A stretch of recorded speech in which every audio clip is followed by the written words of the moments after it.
Ditou de Djemeldine Benchenouf. Salam alaikum, Azulfilaoun, bonsoir.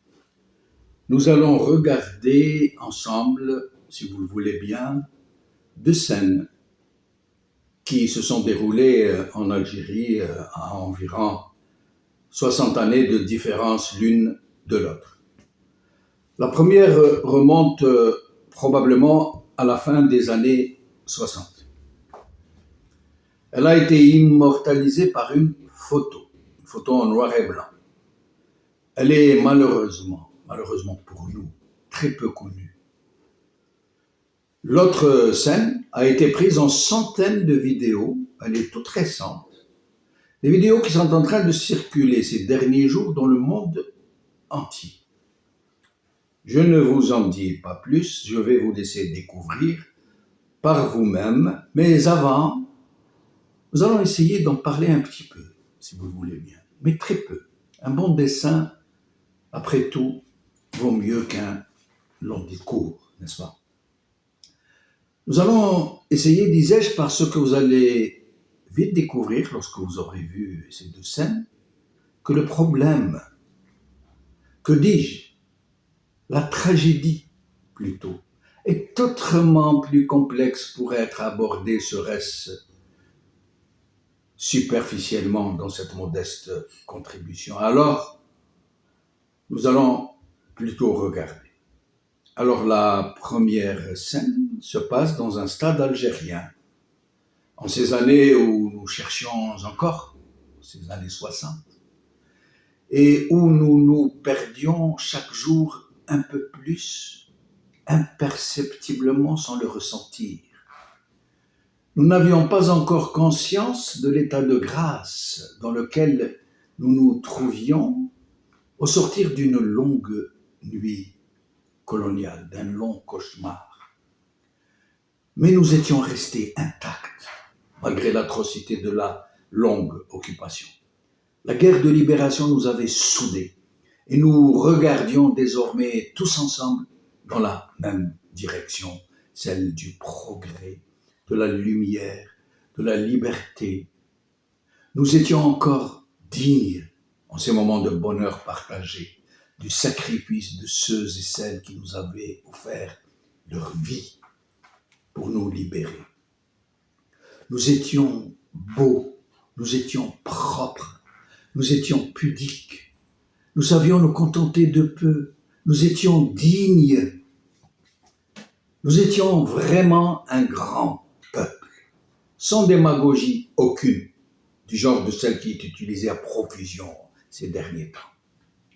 Des enseignants progressistes que nous appelions coopérants techniques affluaient du monde entier pour nous accompagner dans notre belle aventure qui s'annonçait, mais qui n'allait pas tarder malheureusement à échouer sous l'atroce direction d'apprentis sorciers qui avaient pris le pouvoir par la force et qui allaient faire tomber sur nous la grêle de l'impéritie. En ces temps, il n'y avait pas de visa pour aller dans les pays occidentaux et nous pouvions partir nous installer où nous voulions, mais nous ne partions pas. Et lorsque nous partions, nous revenions très vite chez nous. Nous étions décidés à rester dans notre paradis.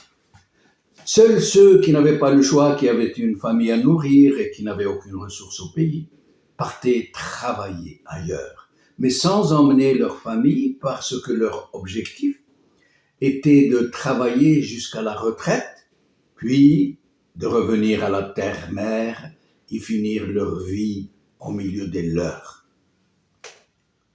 Alors, vous allez regarder la première scène. Regardez.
La scène se passait, donc, je rappelle, dans un stade algérien. C'était des supporters algériens que vous regardez. Maintenant, regardez ce qui s'est passé au stade Hamlaoui il y a quelques jours seulement.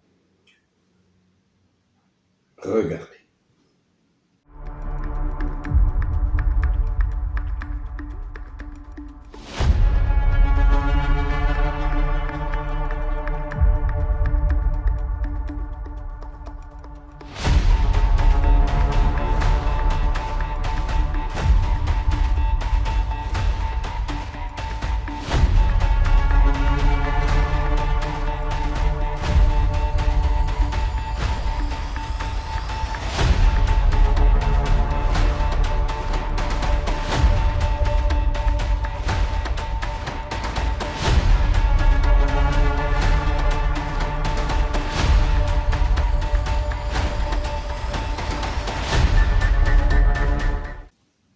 Pas besoin d'en rajouter. قال خير.